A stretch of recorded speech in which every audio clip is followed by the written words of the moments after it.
एक बार की बात है, एक सड़क के किनारे एक गांव था जिसका नाम गरवाह खोह था। उस गांव में 3 भाई रहते थे।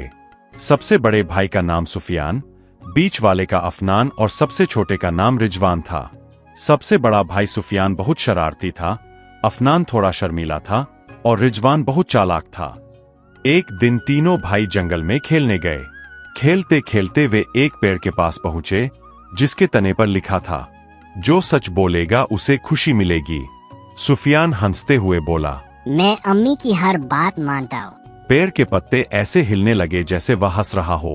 अफनान ने धीरे से कहा, मैं कल स्कूल नहीं गया क्योंकि मैं आलसी था। रिजवान मुस्कुराते हुए बोला, मैंने कल भाइयों से कहा था कि मैंने सबक पढ़ लिया है, जबकि मैंने आधा ही पढ़ा था। इतना सुनते ही उस पेड़ से एक चिड़िया निकल आई। उस चिड़िया ने कोमल आवाज में कहा, जो अपनी गलती मान लेता है वही सबसे होशियार होता है। फिर तीनों भाई खुशी खुशी अपने घर लौट गए।